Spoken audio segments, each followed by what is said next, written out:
Propicios días para todos y todas en este nuevo vídeo, en este caso dedicado a un documental que vi ayer precisamente, que lo tenía pendiente realmente, pero bueno, hasta ahora pues no lo tenía presente, ¿no? Pero precisamente se me plantó la posibilidad, viendo un poco el catálogo de Filming, y que está allí, y me interesó. ¿Y de qué habla? Habla sobre la producción y estreno de la película para televisión El día después, ¿no? Estrenada en 1983. Y la verdad es que es muy interesante pues todo lo que significó el estreno de esta película. Realmente se cuenta incluso que en las memorias de Ronald Reagan reconoció que esta película le conmovió, ¿no? Esto es una información que para los que ya tenemos una cierta edad, entre 40 y 50 años vamos a poner, a partir de esta edad pues ya conocemos un poco el contexto de todo esto, ¿no? No voy a descubrir realmente muchas cosas, ¿no? Más que nada para las nuevas generaciones también que a lo mejor desconocen un poco lo que hubo detrás de todo esto, ¿no? Vivíamos en plena Guerra Fría y bastante peligrosa, ¿no? En este sentido. Y era una amenaza real, porque en el propio documental ya comentaban que había tal cantidad de misiles nucleares que podían acabar con todo hombre, mujer, niño, niña en 54 veces, ¿no? Es decir, o sea, para que hagáis una idea de la cantidad de misiles que existían, que estaban preparados en sus silos, listos para dar un botón y lanzarse. Así de claro. Entonces, pues bueno, en ese contexto teníamos pues la cadena de televisión, pues tenía que estrenar esta película, ¿no? Además, no solo eso, sino que después de toda esta producción y todos estos percances que tuvo, que incluso llegó al despido del propio director, Nicolas Meyer, un director que a mí siempre me ha gustado mucho porque eh, hizo la película Los pasajeros del tiempo, creo que fue su debut, y luego Star Trek 2, La ira de Khan, para este director, ¿no? Que se comprometió muy firmemente a hacer esta película en vista de esa amenaza o peligro real que representaba toda esta existencia de misiles, ¿no? Y el propio, y cuando en el 80 pues ganó Ronald Reagan, perdón, las elecciones que bueno, tenían en ese momento la imagen de cowboy, ¿no? De americano y tal, el actor, ¿no? Para eso tenemos el famoso chiste que echa Carrillo en Regreso al Futuro, precisamente, ¿no? Por esto.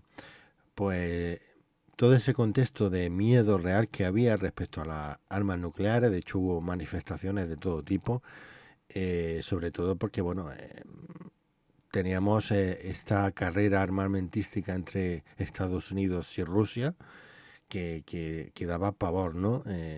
Podíamos imaginarnos cosas terribles, pero verlo en pantalla es lo que supuso, digamos, de alguna manera un cambio, ¿no? E incluso, ya lo he dicho, que el propio Ronald Reagan reconoció que le conmovió esta película, realmente fue devastador, ¿no? Y tener en cuenta que la película, como bien dice en la película, sería la visión más optimista, a pesar de la crudeza de las imágenes y la idea, ¿no? Que provocaría esta guerra nuclear, ¿no? Que tanto tenemos que tener presente, ¿no? Y de hecho, pues bueno, después del estreno de esta película también imagino que contribuyó, no sería la causante directa, pero sí contribuyó un poco a que tanto Rusia como Estados Unidos pues intentaran calmar las cosas. De hecho, creo que no es casualidad, porque esto ya es hipótesis ya mía un poco, de la manera de hacer cine, el tema de Rusia, ¿no? Como películas tan famosas como Rocky 4, ¿no? Porque la gente dice, ese speech final, no sé qué, tal y cual, pero estamos hablando de un contexto de Guerra Fría y era más importante de lo que parecía. Y Sylvester Stallone no era ajeno a eso, imagino, yo creo, ¿no? Y de hecho ese final yo creo que refleja un poco la idea de tener que calmarnos un poco en este sentido, porque las consecuencias pueden ser casi es el fin del mundo prácticamente, ¿no?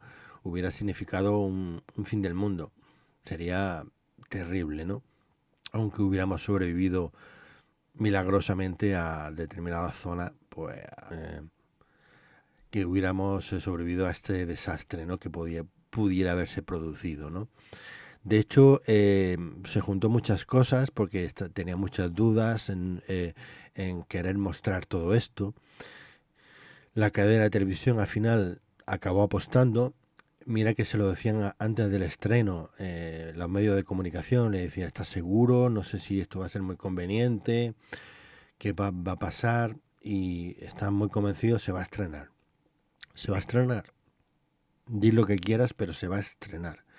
Y creo que fue muy importante, y la repercusión que tuvo incluso de que esta película se estrenara en Rusia, con lo cual ayudando a la concienciación de que de las terribles consecuencias que podía provocar todo esto, ¿no?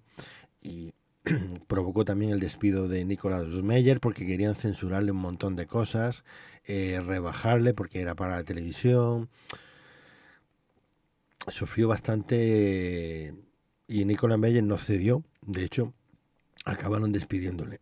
Luego después volvió a la producción, se volvió a editar, hubo ciertos cambios, pero bueno, volvió Nicolas Meyer. Y luego tenemos que todo lo que provocó, es decir, los propios, se ve entrevistas o hablando los propios, algún que otro actor y actriz que perteneció a la película, una de ellas la niña de la familia, de una de las familias, y que aquello le impactó. Era un poco como abrir un poco los ojos, ¿no? A un acontecimiento que pudiera haber ocurrido, ¿no? Estando en manos de la política, pues realmente, pues era peligroso. De hecho, cuando el presidente Ronald Reagan vio la película con su mujer en Camp Davis, la verdad es que generó preocupación en la propia Casa Blanca, que llamaron a los responsables para una reunión porque todo esto lo que les preocupaba es que se asociara ese desastre nuclear con el gobierno, ¿no? Es lo que le más preocupaba, ¿no? De hecho, incluso justo antes del estreno, pues el gobierno pues hizo unas medidas antinucleares, antiguerra nuclear y tal, ¿no? Bueno, que eso ya lo podéis buscar por independientemente. Además, no solo eso, sino hasta tal punto de que un par de meses antes, si esto sería el 20 de noviembre, creo que se estrenó en 1983, el 1 de septiembre, por parte de Rusia, de la Unión Soviética en aquel momento, de la URSS, derribó un avión de pasajeros con más de 260 civiles y toda su tripulación. Los derribó. De hecho, podéis leer, el año pasado más o menos se publicó un artículo al respecto, ¿no? No sé si me recuerda Infobae o algo así. Podéis leer extensamente lo que es el artículo. La verdad que está bastante bien como resumía un poco ese acontecimiento terrible, ¿no? de ese derribo de ese avión de pasajeros donde estaba desarmado y que por un error de cálculo por parte de la ruta pues pasó por territorio soviético, ¿no? Con lo cual inmediatamente la Unión Soviética envió pues los MiG correspondientes a obligarles la idea era obligarles a aterrizar, ¿no? Esa era supuestamente la idea, lo que en ese momento se quería, ¿no? Pero finalmente pues se derivó. Una vez que lo encontraron el avión, el MiG, este avión comercial, no informó de que era un Boeing 747, era el vuelo 007. En un contexto de espionaje y demás, se dijo en su momento de que esto era una estrategia de espionaje para despistar y que otro avión militar de Estados Unidos sirviera para introducirse en el territorio, pero Estados Unidos nunca pasó por ahí. Ningún avión militar de Estados Unidos pasó por ese territorio. Y justamente un minuto antes de que saliera ya del espacio soviético, fue derribado. Todo esto, los registros que se anunciaba inicialmente o por parte de la Unión Soviética que, digamos, se había dado un disparo de aviso y tal, pero no había constancia. No, ni de que se había hecho ni de que no. Entonces hubo un secretismo ahí. Y ya en 1993 ya había caído el muro de Berlín, ya había pasado el tiempo, se desclasificó, el propio gobierno soviético reconoció que tenían esas cajas negras en su poder, con lo cual, pero no querían darles a conocer, ¿no? Y a través de las transcripciones de esas cajas negras se demuestra que ni la tripulación era consciente de que estaba pasando por territorio ruso, no tenían ni idea. Ellos habían trazado la ruta por error, pero no eran en ningún momento conscientes. Y también se entrevistó también al piloto, en el cual recibió la orden de disparar.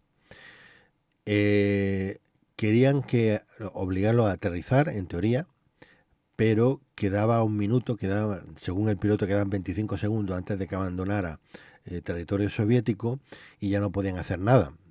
Entonces le ordenaron disparar, y con la consecuencia del derribo del avión y muerte de todos esos civiles.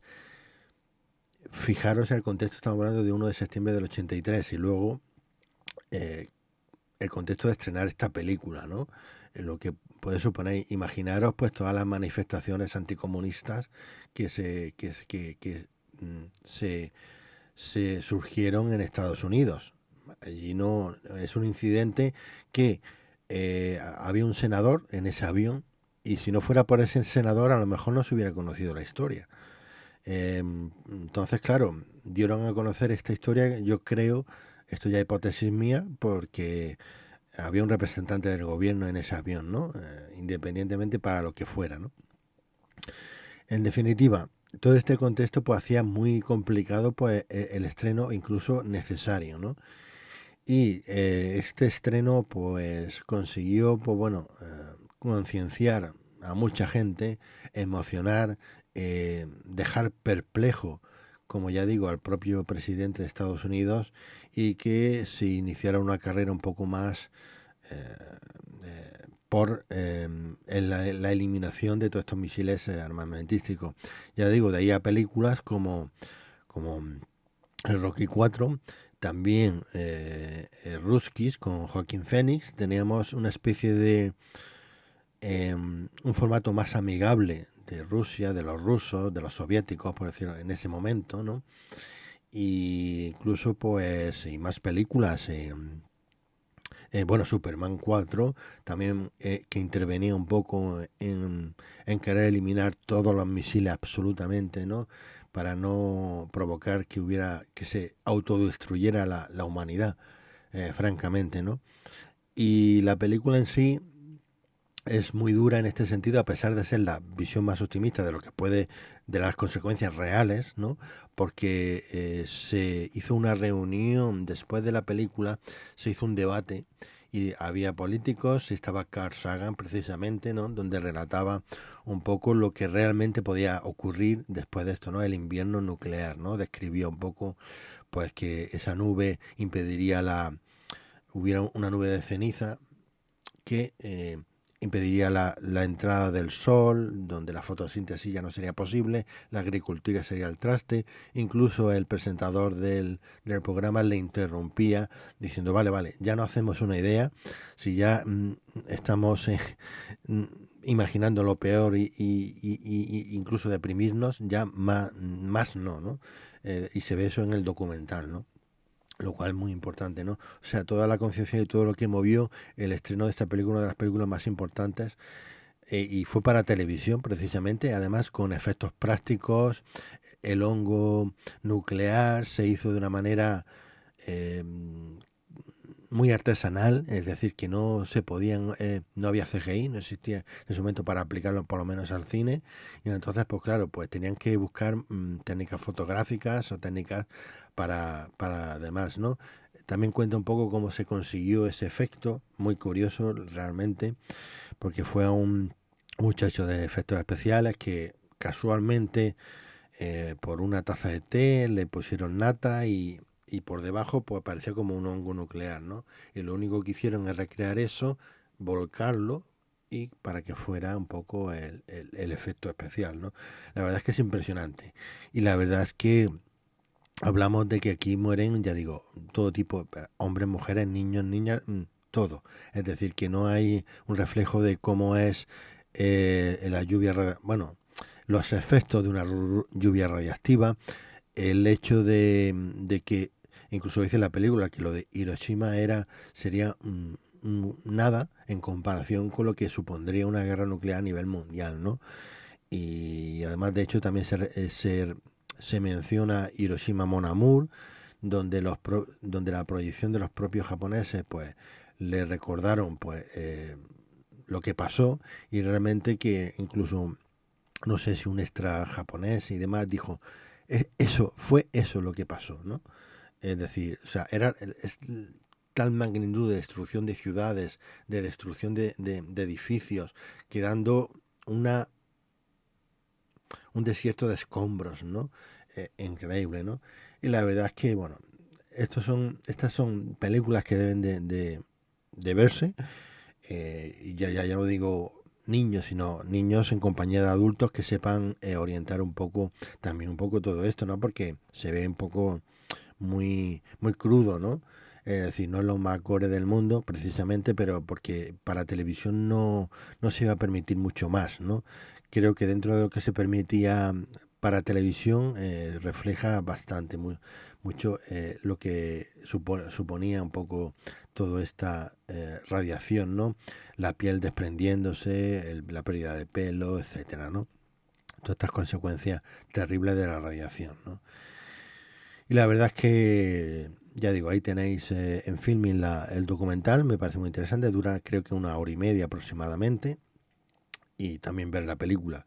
Y quizás ver la película primero para tener un contexto y luego ver el documental para ver lo que supuso todo esto, ¿no? La verdad es que yo es de esas películas que encontrabas en el videoclub y que te daba que pensar, ¿no? Yo en ese momento, pues ya digo, era pequeño, tampoco era totalmente consciente de lo que un adulto puede llegar a apreciar realmente, ¿no? Porque claro, estás viendo una película al fin y al cabo y no te imaginas eso en la realidad, en el sentido de que tienes una suspensión de incredulidad a la hora de ver una película, y eres consciente un poco de lo que estás viendo, que no estás viendo realidades. Es decir, otra cosa es que haya gente ya que mentalmente no esté bien y que justifique esto o los asesinatos o cualquier violencia, ¿no?, que pudiera haber en las películas en ese momento, ¿no? Y no por el ser humano precisamente, ¿no? Y daba también esa idea de un poco de buscar la humanidad a nivel social, de decir, concienciémonos de que esto no debe ocurrir jamás, jamás de los jamases. Pues bueno, está claro que el miedo siempre va a estar ahí, ¿no? Esperemos que la cosa pues no derive en consecuencias fatales en este tipo de cosas, y replantearnos también un poco que la humanidad eh, es un poco... Yo soy un poco pesimista respecto a ello, pero bueno, que por lo menos que haya un atisbo de esperanza y que haya la posibilidad de que, bueno, podamos sobrevivir, ¿no? Porque ya es cuestión de supervivencia ya del ser humano, pero en vista de hoy día, de los continuos enfrentamientos entre unos y otros, o que la política nos use a los ciudadanos para enfrentarnos y que eh, odiemos directamente pues a un bando u a otro, lo cual eso es un error.